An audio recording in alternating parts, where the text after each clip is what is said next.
Today, we take a look at the 2025 rookie redraft class in Dynasty.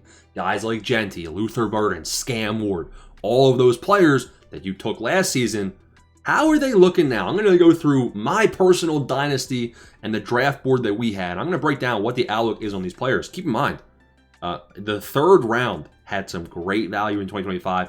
And we're going to break down, should be buying these guys, holding these guys. It's going to be a full breakdown. The first guy up, the guy that was the clear 101 in almost all of the leagues is Ashton Genty. Genty had a good season. This guy's outlook is good. You can see he's still ranked on Flock Fantasy as a top 25 Dynasty asset. With a poor touchdown rate because the Raiders were so bad, he had great rushing efficiency. He gained steam in the second half of the year. He started off slow, and then he picked up steam. The Raiders offense, they're going to have the first round pick in the draft. They're going to be going and getting a guy like Fernando Mendoza, and they're going to be improving their offense as a whole. Genty had a good receiving role as well. He is a stable, young rookie running back, and he's going to have a good next 3 to 5 seasons. So if you have Ashton Genty, I'm holding on to him. You can't really be buying him unless you're, if you're buying him, you're making lateral moves because this guy's already ranked top 25. So it was a great selection at the 101. The number 2 pick in my specific Dynasty draft was Travis Hunter. I know in a lot of your guys' league, he was probably more, maybe top 4. The reason he went number 2 in mine is because it's an IDP league where you're playing with defensive points. He actually played terrible. Travis Hunter was not a good selection in the, first 3 picks of your rookie redraft. Why? He didn't have the receiving role. He was banged up, and you actually had a bit of a Parker Washington breakout, lowering the ceiling on Travis Hunter. What makes matters worse is you have Jacoby Myers trade. Jacoby Myers looked good. Now, Jacoby Myers is 29. Everyone is acting like, oh man, Jacoby Myers, this guy is the next, Deion Sanders at wide receiver. It's not going to happen. He's 29 years old. The 3-year outlook, sure, he'll be solid next year and the year after with the Jags. But really, you have Jacoby Myers, who's old. You have BTJ, who's going to bounce back. And you have Parker Washington, a breakout, pestering Travis Hunter getting any snaps. So I think that Travis Hunter is cooked. I think if you took Travis Hunter thinking he's going to be a receiver, you threw it, you threw the dart, and you hit the wall. You missed the dartboard entirely. There's a good chance Travis Hunter's not playing many receiver snaps, or he's not playing enough receiver snaps at all to be fantasy relevant. But don't worry. For some reason, you can still move off from Travis Hunter. This is probably perhaps the most important advice you'll be getting in this video. Get rid of Travis Hunter while you still can. He is ranked too high in Keep Trade Cut. Now, Keep Trade Cut, only use it to scam your league mates. I'm not using this to tell you that this is the best tool of all time. Travis Hunter is ranked 71st on Keep Trade Cut, even higher on flockfantasy.com. Get rid of him. Like, would I rather have Travis? I'd rather have Luther Burden because Luther Burden, he's going to be the wide receiver of the future. And Luther Burden actually came on very solid towards the back half of the year. I'd rather Kyle Pitts. Honestly, like Kyle Pitts, he's a good buy, but he's ranked too high now in Keep Trade Cut. I'd rather send Travis Hunter and something extra. Travis Hunter on a second round pick for BTJ for sure. Move on from him. The number 3 pick in my redraft league rookie redraft was Cam Ward. Now, the reason Cam Ward went number 3. People were thinking, listen, he's the top pick in the NFL draft. He's always going to go very high. He played pretty bad. We've never seen a ceiling worth investing in Cam Ward in the entire first year. 15, 18, 17, he had 1 game where he put up more than 20 points, and that's really all that I care about. In that 1 game, it's because of the rushing. He had 37 rushing yards and a rushing touchdown, and that was the only rushing touchdown we saw from him all season. He's not somebody that's going to scramble. He's a pocket passer. Sure, he looked better as a pocket passer as the season progressed, but the Titans receiving core is not great. Sure, DK and Iamana, we're talking about them. They came, they started picking things up towards the back half of the year. Cam Ward, he's not great. In my opinion, it's a solid, it's a serviceable quarterback, but the outlook is not good here for Cam Ward. He is who we expect him to be. Amarion Hampton. Hampton disappointed a lot of people with the banged up season, but the efficiency was good. In the games he played, 15 point per game average. Okay. And what I like to see is the touchdown rate being low, which means if the touchdown rate improves in the future, then it's looking pretty solid. I liked his receiving role as well. 3.5 receptions per game.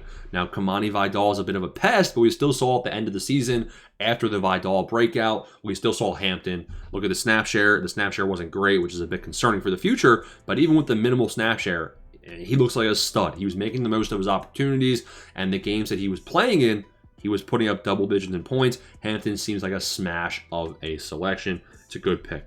Tyler Warren was also a good selection. And if I look at his price right now, I think he's priced pretty accordingly. Every year we have a rookie tight end that absolutely smashes. I will say that people were expecting a bit more from Tyler Warren than tight end 11, but 4.5 receptions per game, 49 yards per game. Keep in mind, the quarterback play with Daniel Jones was much better. When Indiana Jones was in there, you have Warren hovering more around that 13 point per game range.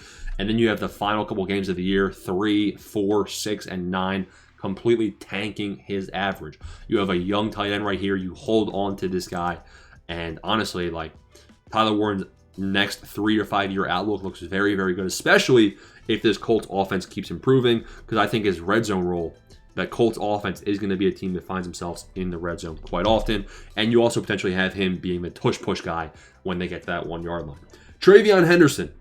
Trayvon Henderson was a smash of a pick as well. This first round in 2025 was actually really solid.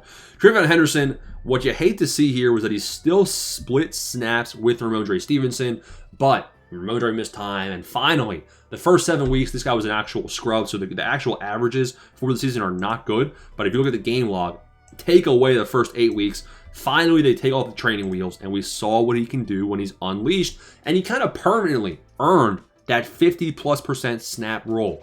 Now, Ramondre Stevenson will continue to be a pest in the short term. It's hard for them to get out of his deal. So next year, you're probably going to be doing the same thing. But Trayvon Henderson is now in a top offense in the AFC. The Patriots are in the red zone. Drake May looks good. He has the receiving skill set. He has the rushing efficiency. He was hitting his head on the goalpost, at will in the span of weeks when he was the bell cow.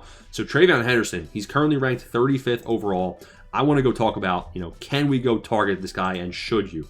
I think that this is a guy where I would potentially, yes, I would look to target Trayvon Henderson.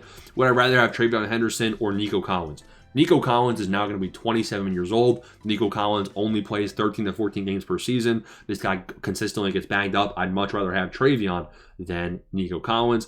I would also rather have Trayvon than James Cook. So again, you're it's almost lateral. Like, you kind of have to convince somebody. Like, I don't know if you're going to be able to pull off a James Cook for Trayvon 1-to-1 swap, but Trayvon is somebody I'd be looking to go target. T-Mac, the rookie of the year. Safe to say, Mr. McMillan is somebody that did return value. With that said, goodbye. You threw the dart, you hit a bullseye. 13 points per game in his rookie season. He was good, man. Him and Bryce Young did have a good connection, and you can only assume that there's more things, brighter spots to come in the future. He's only 23. It's great. Hip hip hooray. He's ranked 22nd overall in all of Dynasty right there. And if I go to keep trade cut, 27th. I am moving on from T-Mac. Dynasty is not about emotional attachment. Dynasty is about value gains. If you can package Ted McMillan and go tier down, but get a 2-for-1 deal, like, I don't know who you're going to get, maybe Ted McMillan for Judkins and, Harold Fannin. I'm doing it all day. I am in the camp where I sell guys when I think their value is higher than it should be. And I think that his value is higher than it should be. I could be wrong, but it's hard to imagine a world where he retains top 20 value. It's hard to imagine that with Bryce Young at quarterback in the Panthers system. I'm taking the sell now while I can, but he did return great value. Now we're getting to the mid and second half of round 1 of rookie redrafts. You have Jackson Dart. Jackson Dart was another, top selection. We're seeing trades now where people are sending multiple first-round picks for Jackson Dart, and the value is actually making sense here. If you had a redraft today, there's a case to be made where Jackson Dart is a top 3 selection. This was a great rookie class with Genty, Hampton, Henderson, Dart. Jackson Dart, the rushing upside is what you like to see here. You're definitely concerned about the injury health history. Now that he's getting a concussion once every 2 games and doesn't know how to slide, that's concerning. But with Malik Neighbors coming back in 2026 and Dart a second year in the system, the upside is looking good. He's more of a hold. I'm not selling him, even though he is highly ranked in value. I'm holding on to a guy with this rushing upside. and it's not really a great time to be buying him as well because people are aware of his value. Colston Loveland, people were disappointed with early in the season, but he finally is earning his role in this offense. He's finally the tight end that's out there the majority of the time. You can see his snap data was quite low early in the season. He wasn't getting many looks at all from Caleb Williams, but he bolstered up to a tight end 18 finish, and his outlook moving forward looks good. Now, I was in the camp that Harold Fannin is a better tight end than Loveland. Tyler Warren's a better tight end than Loveland, and it seems like I was right, especially with Harold Fannin. We'll talk about him later in the video. But Colston Loveland, hang on to this guy. I think he's fairly ranked. There's an argument to be made you could be buying him, but there's better tight ends I like out there to buy than Loveland, but I do think he is fairly ranked in value. Quinshon Judkins. Judkins went low in rookie redrafts, remember. He was actually the 110 in my league because we had the allegations. He was punching people in the face, all that great stuff. And Quinshon Judkins, what I will say is he returned value for sure. He RB24 on the season, but this guy missed time with the brutal injury. The brutal injury definitely hurts you here, but look at it. Everything's green. Receiving, green. Rushing, green. Green means good. Green means effective. Green means great. So I like to see that Judkins had a good rookie season right here. Dylan Sampson. Sure, he's a bit of a pest in the receiving game, but Judkins was the goal line back. He's got a good outlook here in the Browns organization. And if you have Shedeur Sanders, you have Harold Fannin, I think the Browns offense is going to have more red zone trips than people expect next year. It's really a matter of the injury. And this is actually a good thing for Quinshon Judkins if you don't have him, because Quinshon Judkins is somebody I would be targeting to buy. I'd be looking to trade mid-first round picks in 2026. A mid-first and a second to go get a guy like Quinshon Judkins. That is a good deal because the mid-first this year is not great. Would I rather have Jonah Coleman, Jadarian Price, or Quinshon Judkins? It's Quinshon Judkins, and it's not even close. Even with the injury news, people are just going to be overreacting a bit with him, so I am all in on getting Judkins. RJ Harvey was a late first in 2025, and this one also panned out to be great as well. He was behind Dobbins for almost the entire first half of the year. Now, the second half of the year, you're seeing the value start to bloom. Keep in mind, he's an older running back prospect. He's 25 years old, but now it seems like it's his team moving forward. You have J.K. Dobbins as a free agent. I don't know if they're going to re-sign him. Personally, I wouldn't because RJ Harvey looks good. The receiving skill set, great. The rushing usage in the red zone, great. RJ Harvey's a good asset, and I'd be looking to go get a guy like him as well. I think his 3-year outlook looks good, and I think that the value does not reflect that. The last pick in the first round in my league was Luther Burden, 22 years old. Disappointing rookie season, I'll say that. Why? The usage was absolutely terrible almost the entire season. It's still not great, and we're in the final half of the season, but he did show signs of a bright spot. Like it seems like there's a bright future here for Luther Burden. Honestly, if you want to sell him, I don't blame you because there is always the risk that we don't see the year 2 breakout. But I'm in the camp of holding Luther Burden. I'm in the camp of trusting this guy. He was a 5-star recruit. His analytical profile is good. And we're finally starting to see the breakout towards the second half of the year. I think you're in a good spot. And Luther Burden seems like it was a good, solid selection. The number 2 pick, the second round picks, Caleb Johnson. It's not looking good. It's not looking good. You have Gainwell in front of him. You have Jalen Warren in front of him. And the Caleb Johnson outlook is bleak. It's grim. It's bleak. It's bad. It's bad. It was a swing and a miss, so it's not looking good. You have Matthew Golden. Matthew Golden also, I am in the camp that he is a bust, and I'm in the camp that he is someone you should sell. Now, what makes me say that? I wasn't impressed with his athletic profile coming out. Sure, he's fast. Sure, he's big. But the Packers aren't utilizing him, and the main thing here is the Packers wide receiver core over the last 3 years has a history of just being mediocre players. They're all good, but it's just too volatile. Like, you don't know which one to start. Christian Watson, if he's healthy, he's going to get 20 points or 0. Romeo Doubs can pop off 1 week. Bo Melton 1 week. So Matthew Golden just seems like another, card they added to that deck where it's very hard to predict what week this guy's going to pop off. Sell him while you can. I think his value is too high still, so I'm fine getting rid of him. Emeka Egbuka. This is a good buy low candidate. He had that crazy hot start to his rookie year, and then he fell off a cliff. His usage was down. His production was way down. Go buy him. Go buy Egbuka while you can. If you can trade a mid-first and the Dynasty owner of Egbuka is going to sell him for that, definitely do that. He has a bright future. Just keep in mind there might be some bumps along the way because this usage and this production is not a flaw. The bright spot here is Godwin is old, but Godwin is on a 3-year deal. 2 more years left. Evans is the bright spot because Mike Evans, we don't know if he's going to be coming back. He just had injuries. He just had his 1,000-yard streak snap, and he's going to be 33 next year. So definitely, I think Ibuka has a bright future there in the Buccaneers organization. And if you can capitalize on him as a buy low, that would be great. This second round also looks great to start. You have Scam Scatabo. So Scatabo only played 8 games, but he was elite in those 8 games. Gruesome injury, and that's worrisome because with his play style, it seems like we're going to have, lower expectations here. This guy plays hard. The receiving role, great. The red zone role, great. The rushing is good. Scatabo looks like someone I'd be holding on to for sure, or even buying. The fact that he is 80th almost in the rankings is too low in my eyes. I would send a late first for Cam Scatabo, especially considering the weakness and the value cliff in the first round of 2026 rookie redrafts. I'm going and targeting like 2026 late first definitely is worth sending for Cam Scatabo. His outlook is good, and I think he's going to bounce back with the injury in 2026. Now, this is where we see some scrubs. This is where the scrubs started in 2026, and it's the second round, the middle of it. We're going to go quick with these guys. Jaden Higgins and Jack Besh.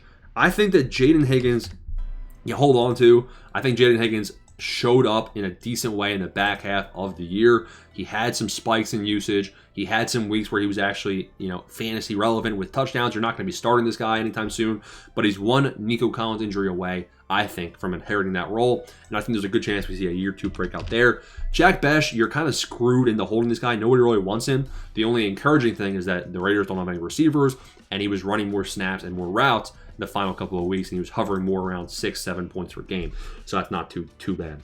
Jalen Milroe. Jalen Milroe is also a good buy low candidate. You really need a Scam Darnold injury to be able to see this guy actually in action. We didn't get to see him, but he does have that rushing upside. If he ever gets unleashed, you can expect 35 or 40 rushing yards per game. He is a project quarterback. The Seahawks knew that when they took him. So the project is still under construction. Whenever we get to see that, if ever we get to see that, people forget about Milroe. People took him in the second round. You can probably go send a 4th round pick to go grab him. I think that's a worthwhile stash. Trey Harris. Kind of similar here with Jack Besh. He got buried on the roster, but he started coming to life in the second half of the year. The outlook is not too good, in my opinion. If you can sell him for anything of value, I would. I think it's going to be a swing and a miss, but it's still too early to tell. We need to give these guys really 3 years to see what they're truly made of. Kyle Williams, another guy that it's kind of like Trey Harris. I'm not expecting a year 2 breakout here. Drake May looked elite, and Kyle Williams still didn't produce. If Diggs gets injured, and then there's probably going to be next man up mentality, and Williams could be solid. I don't love the situation here. I think it's a swing and a miss. Tyler Shuck. This guy is a swing and a home run. He's currently ranked 94th overall. This is somebody I am targeting. Go buy Tyler Shuck. Look at how good he was in the second half of the year. He was at 20 points per game over the final 6 or 7 weeks. The reason is he's got rushing upside. This is elite. He was averaging 20 rushing yards over the last couple of games. And he's currently ranked near 100th? Yes, I would rather have Shuck than Fernando Mendoza. Call me crazy. I don't care. Is Mendoza going to be rushing the ball? No. Whereas Shuck it is a good guy to go buy. He is the Saints' future. There's reports that the Saints wouldn't even trade this guy for Bo Nix. Now, are they crazy? Yes, but I'm definitely holding on to that situation. Dylan Sampson was a swing and a miss. He gave you some value, but really you were hoping that Judkins went to jail. Judkins didn't go to jail, and Sampson is now just a stash, a handcuff. It's not looking good. Jalen Noel, a swing and a miss as well in my eyes. He showed some flashes. The slot usage was fine, but he wasn't out there. Look at the snap data. Only 20% of the snaps, which is actually a good thing because, what if Jalen Noel earns his way to more snaps? Christian Kirk would have to leave, and there would have to be an injury or something. Christian Kirk is really the one that's holding Jalen Noel back. The third round is where we start seeing some guys where I'm not, Bashal Tuden. Bashal Tuden, there's the Travis Etienne situation. He's a free agent. If Etienne leaves, this guy's going to be unleashed. But I think Etienne stays, and I think Bashal Tuden just kind of retains the same role he had in 2025. Mason Taylor. It's hard to say. It's too early to say with Mason Taylor. Usually we see tight ends take a couple of years before they start hitting their peak in production. We saw some flashes. He looked solid, but the Jets' QB play was too inconsistent. I don't really want to say whether or not this guy, I'm not ready to say whether you should buy him or sell him. So it's really just a hold in my eyes. And if we see an increase in quarterback play, Mason Taylor could be fantasy relevant because there's no other options. Will Howard, swing and a miss. Terrence Ferguson, this is somebody I'm recommending buying. 170th in the rankings here. He is going to be attached to Stafford. As long as he's attached to Stafford, and we saw the uptick in usage, we saw the red zone roll, he was scoring touchdowns. Yes. I mean, as soon as Matthew Stafford leaves, bump down expectations. But Terrence Ferguson is somebody I'm setting third-round picks for, definitely. So this is a good buy low opportunity. Shedeur Sanders, a swing and a home run. Jalen Royals, Jadon Blue, trash. Elijah Arroyo, definitely a bust. Devin Neal, definitely somebody I would hold on to because the Kamara situation. Kamara can't stay healthy, and Kamara is now on the final year of his deal. But I don't think Devin Neal is going to be the answer for them. You have to hold on to him. The guy that I took at the 310, I took Mr. Harold Fannin Jr. This is also an important part of this video where I tell you that Harold Fannin is the greatest player of all time. Harold Fannin is 21 and a half, an extremely young tight end who broke college records and produced with Shedeur Sanders, with Joe Flacco, Dylan Gabriel. It didn't matter. He looked almost QB proof, and he looked good. Bright future ahead. Personally, I'd move him up in the rankings on Flock Fantasy. I'd move him up in the rankings on, Keep Trade Cut. And this is a guy I am heavily. Are you listening? Target Harold Fannin Jr. ASAP. 49. So, all right, he's more fairly ranked on Keep Trade Cut, which is going to go against you and what you can scam people with on your sleeper app. But if you can trade a mid first for Harold Fannin, yeah, I want to be attached to that guy for the long-term future. It was probably the best pick in Dynasty redrafts up to this point, just for the value alone. Jordan James and Ollie Gordon, not looking good for either of those guys. Sure, Ollie Gordon could have a role, but it's not looking good. Pat Bryant in the 4th round. I would hold on to this guy. He was coming into his own in the latter half of the season. He was getting some encouraging snap data, and Troy Franklin went down. Pat Bryant went up. So we'll see how Pat Bryant finishes in the playoffs here with the Denver Broncos. Alik Iomanor. We'll just get Iomanor and DK off the board right now. I think that they both are raw, and I think that they both attach to Cam Ward. I think the likely outcome is neither of these guys turns into great, but there's a chance that one of them turns into good because they both had some flashes in their rookie season. So I'd keep an eye on Iomanor and DK specifically. Jordan Whittington, absolutely. Jordan Whittington was someone just took him for the jokes, I guess. Jarquez Hunter, Torrey Horton. Hunter's cooked. Hunter is cooked. I don't like him at all. But Torrey Horton, there's a you could buy him with like a 4th round pick or a 3rd round pick and just re-roll it because Cooper Kupp's getting up there in age, and Torrey Horton, when he was healthy, was somebody that was scoring a touchdown once every 2 games. So I don't mind that. I think Torrey Horton, when you took him in the 4th round, you're not expecting anything great, and he hit to the upside when he was actually out there playing. Trevor Etienne, nobody. Kyle Monangai in the 4th. Monangai, I'd be trying to sell high while I can. I think that the Bears are going to stay with DeAndre Swift, but Kyle Monangai did boost his value dramatically. If you can trade him for something equivalent of a late first, or let's go ahead and keep trade cut for guys that are around him. And I'll tell you some guys I would much rather have. I think Monangai's ranked around this 100 range. So yeah, Monangai, I'm going to go to the next. I'll go to the next page for you boys here. Let's see where he is. Kyle Monangai, 91. I was looking at him, and I guess I didn't see him.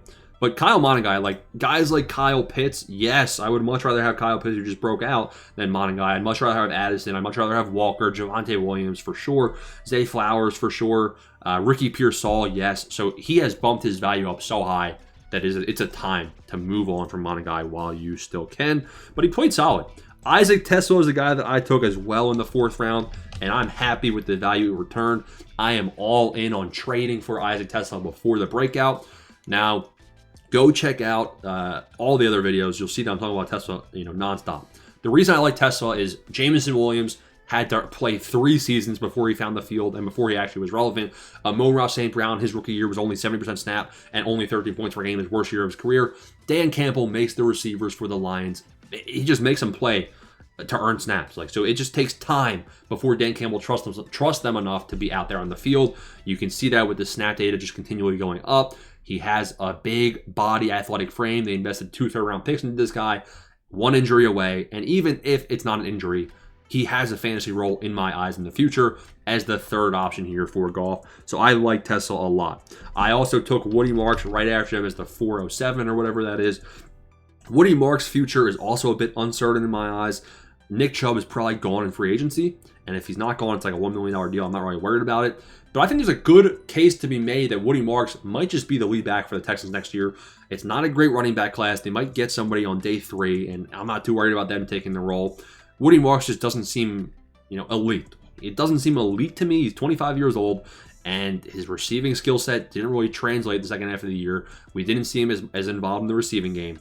And I will say that Woody Marks is probably going to be someone that, even if he's the starter, you're looking at 10 to 11, 10 to 12 points per game. So if you can capitalize on that value, I'm fine trading him. And congrats, you won value because you invested a 4th-round pick, and it paid off. Brashard Smith, Pacheco is a free agent, so maybe we see Brashard Smith have an increased role.